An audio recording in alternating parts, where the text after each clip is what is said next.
ॐ अज्ञानतिमिरान्धस्य ज्ञानञ्जनशलाकया चक्षुरुन्मिलितं येन तस्मै श्रीगुरुवे नमः।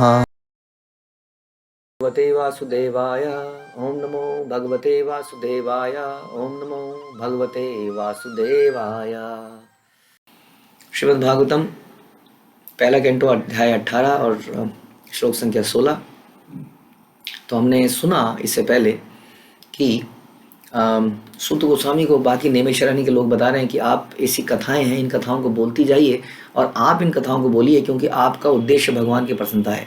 तो हमने सुना किस प्रकार से हमें श्रवण करना चाहिए उस व्यक्ति से जो भगवान का भक्त है, भगवान की प्रसन्नता ही उसका एकमात्र लक्ष्य है, वो पेशेवर वक्ता नहीं है, ऐसे व्यक्ति से हमें सुनना चाहिए। आगे बोलते हैं, हे सूत गोस्वामी, सवे महाभागवता परीक्षिता येन अपवर्ग आख्याम अदभ्र बुद्धि ज्ञानेन वैयासकी शब्दितेन भेजे खग इंद्र ध्वजापाद मूलम। हे सूत गोस्वामी, कृपा करके भगवान की उन्हीं कथाओं का वर्णन करें जिनसे महाराज परीक्षित, जिनकी बुद्धि मोक्ष पर केंद्रित थी, उन भगवान के चरण कमलों को प्राप्त कर सके जो पक्षीराज गरुड़ के आश्रय हैं। इन्हीं कथाओं का उच्चारण व्यास पुत्र शील सुखदेव गोस्वामी द्वारा हुआ, जिसको हम कहते हैं वैयासकी। वैयासकी मतलब व्यास के पुत्र। तो कौन सी कथाएं सुनाइए? जिसको वैयासकी ने कहा था। किससे कहा था? राजा परीक्षित से। राजा परीक्षित और वैयासकी का खुद क्या था, मतलब बता रहे कि जिनसे महाराज परीक्षित, जिनकी बुद्धि मोक्ष पर केंद्रित थी, उन्होंने भगवान के चरण कमलों को प्राप्त किया। तो मोक्ष के भी ऊपर की परिस्थिति को माना जाता है भगवान के चरण। गोलोक इज बियॉन्ड मोक्ष। जैसा हम उस दिन बता रहे थे कि संसार के लोगों को केवल स्वर्ग का पता है। कई लोग तो कहते हैं स्वर्ग वर कुछ नहीं है, सब यहीं पर है, वो तो धरती से बाहर कभी गए नहीं। हाँ, कुएं के मेंढक की तरह। लेकिन जो शास्त्र कहते हैं कि स्वर्ग है, अब आधे से ज़्यादा लोग जो मानते हैं कि संसार से बियॉन्ड भी कुछ है, वो कहते हैं हाँ बियॉन्ड है, एक स्वर्ग है, एक नरक है। हाँ, उनकी बुद्धि भी एक प्रकार से इस ब्रह्मा के अंडे के अंदर लिमिटेड है। ब्रह्मांड जिसको कहते हैं, ब्रह्मा का अंडा, इस अंडे के अंदर ही बुद्धि लिमिटेड है। हाँ, ये स्वर्ग नरक तो इस अंडे के अंदर है। ये ऐसे पता नहीं कितने अंडे घूम रहे हैं और उसमें हर अंडे में एक ब्रह्मा जी हैं। तो उसके बियॉन्ड, और इन सारे अंडों के बियॉन्ड भी एक जगह है। जब उनके बारे में सुनते तब हमें पता चलता है। तो मोक्ष तो केवल इस भौतिक जगत से, जन्म मृत्यु से छूटने को कहते हैं, लेकिन उसके भी ऊपर भगवान के चरण कमलों को प्राप्त किया परीक्षित महाराज ने, क्योंकि उन्होंने वैयासकी से भागवतम सुनी। प्रभुपाद कह रहे हैं कि भौतिक बंधन से वास्तविक रूप से छूट जाना मुक्ति कहलाती है, लेकिन भगवान की दिव्य सेवा की उपलब्धि मोक्ष की पूर्ण अवस्था कहलाती है। यानी कि मोक्ष की पूर्ण अवस्था क्या है? भगवान की दिव्य सेवा। तो ये वाला मोक्ष प्राप्त किया महाराजा परीक्षित ने, जिन्होंने भगवान की दिव्य सेवा को प्राप्त किया। ततना परम पुण्यम असंवित अर्थम आख्यानम अति अद्भुत योग निष्ठम आख्या ही अनंत आचरित उपन्नम पारीक्षितम भागवत अभिरामम। अतः कृपा करके हमें अनंत की कथाएं सुनाएं, क्योंकि वो पवित्र करने वाली तथा सर्वश्रेष्ठ हैं। इन्हें ही महाराज परीक्षित को सुनाया गया था और वे भक्ति योग से परिपूर्ण होने के कारण शुद्ध भक्तों को बड़ी प्रिय हैं। तो उन अनंत की, उन कृष्ण की कथाएं सुनाएं।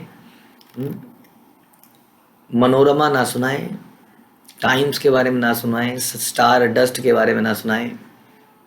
क्या सुनाएं? उन अनंत की कथाएं सुनाएं। न्यूज़पेपर की कथाएं ना सुनाएं, न्यूज़ चैनल्स की कथाएं ना सुनाएं। किसकी कथाएं सुनाएं? भगवान अनंत की कथाएं सुनाएं, क्योंकि वो पवित्र करने वाली हैं। क्या किसी को ऐसा लगा है कि उन्होंने न्यूज़ चैनल 1 घंटे देखा और बड़ा पवित्र फील हो रहा है, बहुत अच्छा लग रहा है? हे भाग्यवान, आज मैं बहुत खुश हूँ। क्यों खुश हो? 1 घंटे न्यूज़ चैनल देखा, हृदय बड़ा शांत हो गया। ऐसा सुना आपने कभी? बड़ा विचलित हो जाता है अगर 1 घंटे न्यूज़ चैनल देख लें तो। कोई सीरियल देख लें, उसमें तड़का भड़कता कुछ देख लें, दिमाग विचलित हो जाता है।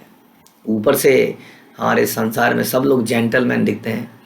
जेंटलमैन के पीछे भेड़िए घूम रहे होते हैं, पता ही है, क्योंकि दिमाग में पता नहीं क्या क्या चल रहा होता है। आसक्तियाँ, लस्ट, अंदर से ऊपर से सब बढ़िया बढ़िया कपड़ों में। जैसे कोई कीकड़ी पहलान को भी सूट बूट पहना दिया जाए ना बढ़िया से, तो बड़ा लगता है कि हाँ कुछ है। और जो कपड़े खोले तो पता लगा वो सारी तो हड्डियाँ पसलियाँ बाहर निकल रही हैं। उसके ऊपर से सूट बूट टाई वाई पहन रखी है तो जेंटलमैन जेंटलमैन जेंटलमैन लगता है। उसी तरह से ये जो खाल है जेंटलमैन जो हमें दिखते हैं, इसके मैन और वुमन हो, उसके अंदर बहुत कुछ छुपा हुआ है।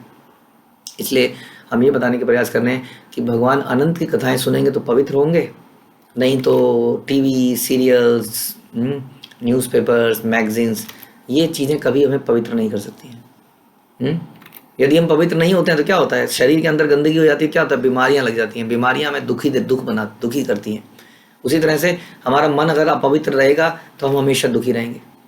हमारे अंदर अनेक अनेक तरह की इच्छाएं आएंगी, भौतिक इच्छाएं, जिनको हम पूरा कभी नहीं कर पाएंगे और हमेशा दुखी रहेंगे। ये नहीं महाराज परीक्षित को सुनाया गया था, और यही महाराज परीक्षित ने सुना था ऐसे समय पर जब एक व्यक्ति कितना दुखी हो सकता है जिसको पता है कि वो 7 दिन में मरने वाला है। कितना दुखी होगा वो व्यक्ति। ऐसा व्यक्ति भी आराम से बैठ के कहानी सुन रहा है। सोचिए, ये बड़े अजीब सी बात है।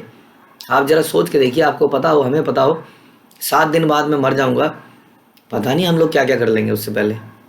हाँ, बोलेंगे ये धन, पहले एक बार तो स्विट्जरलैंड घूमना था प्रभु जी, स्विट्जरलैंड घुमाओ एक बार जाने से पहले। लोग क्या क्या नहीं सोचेंगे, ये खा लूँ वो खा लूँ, मेरी इच्छाएं पूरी करो, नाती को बुलाओ, पोते को बुलाओ, उसको बुलाओ, इसको बुलाओ, सबको इकट्ठा करो, सबको देखना चाहता हूँ, वगैरह वगैरह। और परीक्षित महाराज एकदम शांत अटेंशन लेकर केवल भागवतम सुनते रहे। कितना पवित्र करने वाला होगा एक ग्रंथ, जिसने ऐसे व्यक्ति को भी विचलित नहीं कर पाया जिसकी मृत्यु निश्चित थी 7 दिन बाद। अब ये सब सुन के सुध गोस्वामी के अंदर एक्साइटमेंट हो जाती है कि मेरे सुनने वाले श्रोता बहुत अच्छे हैं, वो उत्तम श्लोक के बारे में सुनना चाहते हैं। तो सुध गोस्वामी बोलते हैं, सुता उवाच अहो वयम जन्म भृत अद्य आस्म वृद्ध अनुवृत्तया अपि विलोम जाता दोष्कुल्यम आधीम विधुनोति शीघ्रम महत तमानाम अभिधान योग। शुद्ध गोस्वामी ने कहा, हे ईश्वर, यद्यपि हम मिश्र संकर जाति में उत्पन्न हैं। मिश्र मतलब क्या मतलब होता है इसका? शुद्ध गोस्वामी का जो इतिहास है वो इस प्रकार से है कि शुद्ध गोस्वामी अव्वल जाति के नहीं थे।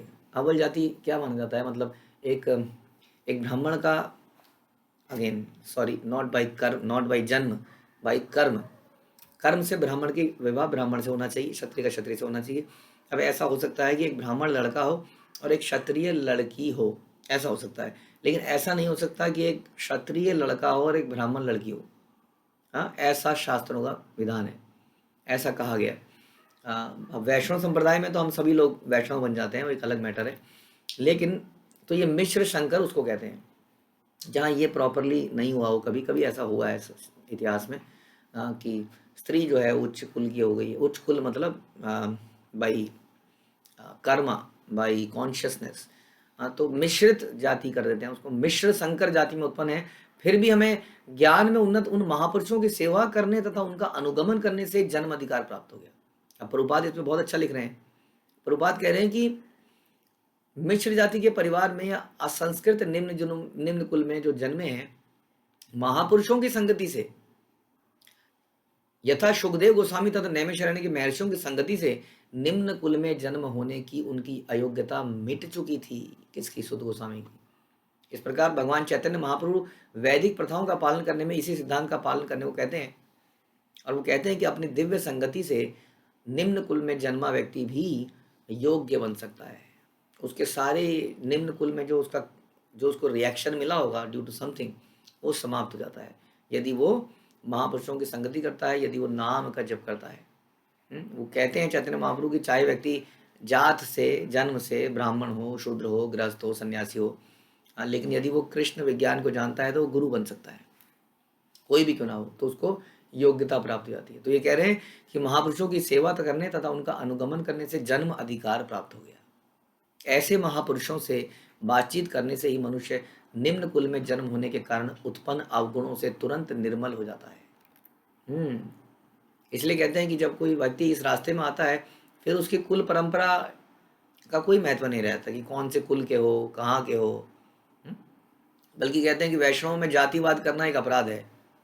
ये वैष्णव कौन सी जाति का है, ये वैष्णव कौन सी जाति का है, तुम बिहारी वैष्णव हो, तुम बंगाली वैष्णव हो, तुम ये हो, तुम यहाँ के हो, ये सब करना एक अपराध माना गया है। जैसे हम देखते हैं कि चैतन्य महाप्रभु ने हरिदास ठाकुर को नामाचार्य बनाया। हरिदास ठाकुर जो है एक मुस्लिम परिवार में पैदा हुए थे। अब खास तौर पे मुस्लिमों को सुन के तो हमारे दिल में कुछ होने लगता है ना, कई लोगों के, मैं मुस्लिम क्यों, गलत है, गलत है, मार डालो। ऐसा नहीं सिखाया जाता हमारे शास्त्रों में। जन्म के आधार पर किसी को भी रिजेक्ट करना इज टोटली गलत है। हम जानते हैं कुछ लोग मलेच्छ होते हैं। मलेच्छ हम उनको कहते हैं जो साफ सफाई का ध्यान नहीं रखते हैं, मांस मदिरा इत्यादि का सेवन करते हैं। हाँ, वो निम्न माने जाते हैं, लेकिन वो व्यक्ति भी शुद्ध हो सकता है यदि वो भगवान की भक्ति में लगे तो सुद गोस्वामी ने सुखदेव तथा व्यासदेव जैसे महर्षियों तथा महापुरुषों से कृष्ण का विज्ञान सीखा, और वे इतने सुयोग्य थे कि नैमिषारण्य के मुनि भी उनसे श्रीमद् भागवत के रूप में कृष्ण का विज्ञान उत्सुकता से सुनना चाह रहे थे। इतने योग्य बन गए। इस प्रकार श्रवण और करने और उपदेश देने से द्वारा उन्हें महापुरुषों की दोहरी संगत प्राप्त हुई। दिव्य विज्ञान या कृष्ण का विज्ञान अधिकारियों से सीखना पड़ता है। इसको यूट्यूब से नहीं सीख सकते। जैसे आजकल हम कुकिंग सीखते हैं, कुकिंग हम यूट्यूब से कुछ देखते हैं और बना लेते हैं। कृष्ण भावना में कुकिंग जैसा मैटर नहीं है, ये बड़ा ही सीरियस मैटर है। इसके लिए अधिकारियों से इसको सीखना पड़ता है। हाँ, क्योंकि ये केवल सीखने का विषय नहीं है, ये चेतना, ये आशीर्वाद है जो कि गुरु के हृदय से निकलता है। हम जब गुरु को प्लीज करते हैं, इसको सीखा नहीं जा सकता है क्योंकि ये ज्ञान नहीं है। इसमें पवित्र होना है, शुद्ध होना है। ये केवल शुद्ध आत्मा अपने हृदय से हमें पवित्र कर देती है, उसके हृदय से पवित्रता हमारे हृदय में ट्रांसफर होती है। इसलिए इट्स नॉट अ मैटर कि आप इसमें स्कॉलर बन जाएं, 2-3 साल गीता को रट लें, गीता के हर श्लोक में आप प्रवचन कर सकें, तो भी नहीं। You have to please a devotee. कहते हैं ना, भागवत नित्य भागवत सेवा है, तो भागवत सेवा ये भी है एक प्रकार से। ग्रंथों का पढ़ना भी भागवत सेवा है और भक्तों की सेवा भी भागवत सेवा है। महत सेवा है। आपने कई बार हम कहते हैं, सुनते हैं कि महाजनों के चरणों की धूल से हमें अभिषेक करना पड़ेगा, करना चाहिए, तब जाके ये हम सीख पाएंगे वास्तव में। इसलिए इसको अधिकारियों से सीखना पड़ता है, और जब कोई इस विज्ञान का उपदेश देता है तो वो भी योग्य बन जाता है। इस प्रकार सुद गोस्वामी को दोनों लाभ प्राप्त हुए। उन्होंने सुना भी, कहाँ पर सुना उन्होंने? शिव परीक्षित महाराज को जब सुनाया गया था तो सुद गोस्वामी वहाँ बैठे थे। एक तो उन्हें संगति वो मिली श्रवण की, और फिर उन्होंने इसका कीर्तन किया, हाँ, नैमिषारण्य में। तो अतएव निम्न कुल में जन्म लेने के समस्त अवगुण सब से समाप्त हो गए। यह श्लोक निश्चित रूप से सिद्ध करता है कि सुखदेव गोस्वामी ने न तो सुत गोस्वामी को निम्न कुल में जन्म लेने से अध्यात्म विज्ञान की शिक्षा देने से इनकार किया, यानी कि जब सुखदेव गोस्वामी बोल रहे थे तब सुत गोस्वामी भी तो वहीं बैठे थे। ऐसा नहीं बोला नहीं नहीं नहीं, नहीं तुम ब्राह्मण नहीं हो, निकलो यहाँ से, बाहर निकलो, ऐसा नहीं बोला गया। इसका अर्थ है कि हजारों वर्ष पूर्व निम्न कुल में जन्म होने से किसी को कोई ये निम्न कुल में जन्म होना कोई अयोग्यता नहीं थी। लेकिन पिछले बता रहे हैं प्रभुपाद, पिछले 100 वर्षों में, 150 वर्षों में ये जातवात का चक्कर बन गया, जिसमें द्विज बंधुओं ने, यानी कि उच्च जाति में जो पैदा हुए थे, हाँ, उन लोगों ने क्या किया? उन लोगों ने ऐसे रीति रिवाज बना दिए जिसमें जन्म के आधार पर ही अधिकार मिलता है। देखिए, अगर मैं किसी अच्छे जगह पैदा हो गया, अगर मेरे को खाली पैदा होने से ही सब कुछ मिल गया, तो मैं कुछ करना क्यों चाहूँगा? मैं जब से पैदा हुआ लोगों ने बोला वाह वाह ये तो ब्राह्मण है, प्रणाम प्रणाम प्रणाम, अब मैं क्यों कुछ करना चाहूँगा? इन्होंने कहा ये तो बढ़िया है। अब कर्म से ब्राह्मण बनने के लिए तो बहुत मेहनत करनी पड़ती है, बहुत पाठन यजन दान प्रतिग्रह, हाँ, बहुत कुछ करना पड़ता है, जो कि बड़ा मुश्किल है। तितिक्षोत्सव कारुणिका सुहृदम सर्वदेही नाम, कितने अजात शत्रु, कितने गुण बताए गए ब्राह्मण के, वो अर्जित करने में तो बहुत नानी याद आती है। इसलिए बेस्ट क्या है? ब्राह्मण के यहाँ पैदा हुए, बस ऐश करो पूरी जिंदगी। यजमान लोग बुलाए जाएंगे, जगह जगह पर जाएंगे, खाएंगे, दान दक्षिणा लेंगे, जीवन बिताएंगे। तो ऐसे लोगों ने ऐसा सिस्टम बना दिया कि जात के हिसाब पे सब कुछ है, और ये समाज, ये जो प्रथा थी, ये खराब हो गई। भगवान चैतन्य महाप्रभु ने भी नामाचार्य बनाया हरिदास ठाकुर को। तो भगवान के शुद्ध भक्तों का ऐसा प्रताप होता है कि गंगा जल को शुद्ध माना जाता है, और जो गंगा जल में स्नान करता है वह शुद्ध हो जाता है। किंतु जहाँ तक भगवान के महान भक्तों का संबंध है, वो निम्न कुल में उत्पन्न अधम लोगों को अपने दर्शन से ही शुद्ध कर देते हैं। उनके संग के बारे में तो क्या कहना। भगवान चैतन्य महापुरुष संसार के दूषित वातावरण को संसार भर में योग्य प्रचारकों को भेजकर शुद्ध बनाना चाहते थे। भगवान चैतन्य महापुरुष क्या चाहते थे कि जितने भी भक्त बन रहे हैं, जन्म सार्थक करी करो परोपकार। इन सबको अपना जन्म सार्थक करने के बाद केवल अपने परिवार में ही नहीं रहना जाना चाहिए, उनको बाहर निकल के प्रचार करना चाहिए, ऐसा कह रहे हैं। अब ये भारतीयों का कर्तव्य है कि इस कार्य को वैज्ञानिक ढंग से हाथों में ले और सर्वोत्तम मानव कल्याण का कार्य करे। भारतीयों का विशेष कर्तव्य है, क्योंकि हमें धरोहर मिली है कि हम इसका प्रचार करें पूरे संसार में। आधुनिक पीढ़ी के मानसिक रोग शारीरिक रोगों से अधिक गंभीर हैं, अतएव यह उपयुक्त समय है कि देर लगाए बिना संसार भर में श्रीमद् भागवत के प्रचार का कार्य प्रारंभ कर दिया जाए। महत्मानाम अभिधान का अर्थ है महान भक्तों का शब्दकोश या महान भक्तों की वाणी से युक्त पुस्तक।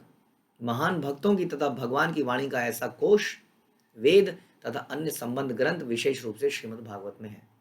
तो हमें हमारा कर्तव्य बनता है कि हम श्रीमद् भागवत पढ़ें, उसको समझें, अपने जीवन में उतारें और दूसरों को इसका प्रचार करें। और संसार में बता रहे हैं कि असली दुख जो है, वो वास्तव में शरीर का नहीं रह गया है, वो मानसिकता का है, मन का है, अनर्थों का है, जिसके कारण सारा संसार आज के दिन में दुखी है। वो बहुत तेज़ी से डेवलपमेंट कर रहे हैं, लेकिन उस डेवलपमेंट में वो सोच रहे हैं कि ये वाली इंद्रिय को भी अच्छे से भोगा जाए, कानों को कैसे अच्छे से सुख दिया जाए, आँखों को कैसे सुख दिया जाए, त्वचा को कैसे सुख दिया जाए। और इस प्रोसेस में वो भूल गए हैं कि वो एक शरीर तो थे ही नहीं। इसलिए शरीर को प्रसन्न करके एक तोते के पिंजरे को रंग के कैसे तोता खुश हो सकता है। ये एक इल्यूजन हमें हो गया है कि शरीर को सुख देख के हम सुखी हो सकते हैं। इसलिए इसका इलाज आवश्यक है, इसलिए इसका प्रचार आवश्यक है। तो आइए हम सब लोगों को ये प्रचार हम करें, जन्म सार्थक करी करो परोपकार, ऐसा यहाँ पर आदेश दिया गया। ग्रंथराज श्रीमद् भागवतम की जय, श्रील प्रभुपाद की जय।